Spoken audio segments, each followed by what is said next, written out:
whole idea of my being here happens because Greg called me up and he likes to tell the story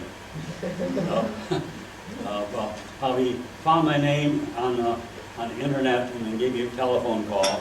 And he woke up a dormant history because when I ended up the war in 1945 and got this assignment by our battalion commander. At that time I had been with him for probably about 5 months.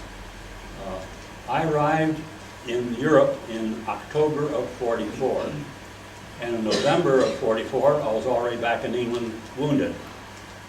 And but we came back to the same place where I had been wounded before. But it was a real blessing because the Battle of the Bulge took place around the same time, and I was enjoying hospital care during that time. And when I came back, then the battalion commander was interested in finding somebody who knew some German so that we could interview prisoners. And I said, well, I'm studying some Army phrase books, and so I can do some of that if you like. So that was a blessing too, because though it was very minimal acquaintance with the language from my Swiss parents, that I was able to at least get off the front line, go back to battalion headquarters, and I figured that saved my life. Because the man who got my bag of bazooka ammunition was killed when it shrapnel hit it and exploded. His body was on a pile of bodies the next time I saw him.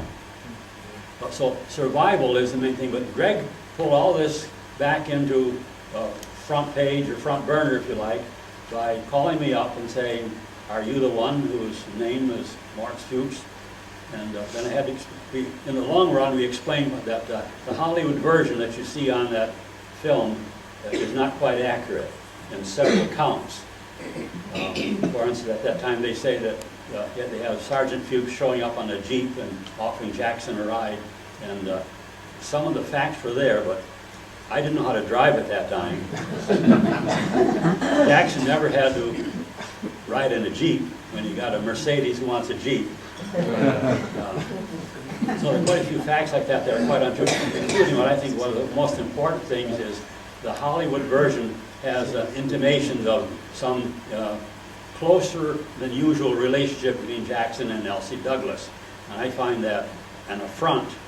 I find it totally false. That's purely Hollywood stuff. But since he was going home, he offered Bob Velasnik, who was one of the drivers, and myself a trip home. And he was very courteous, not only bringing us home, but let us stay at his house with his wife at McLean, Virginia, near Arlington, and until we signed in Fort Dix to get out.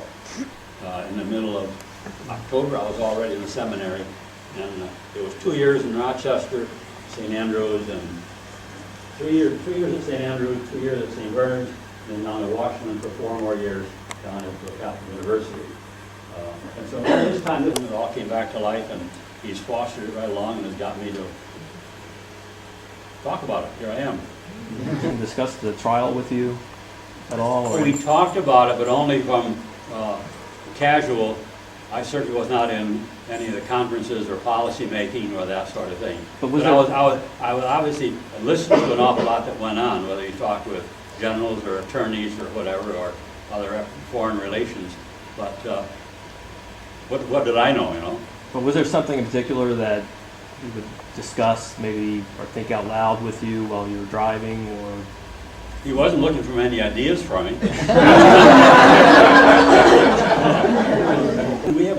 We do have a challenge for ourselves as Americans anyway, to make sure that our country maintains the kind of vision that Jackson had. There's not a self-righteousness which we've got now, but a real righteousness.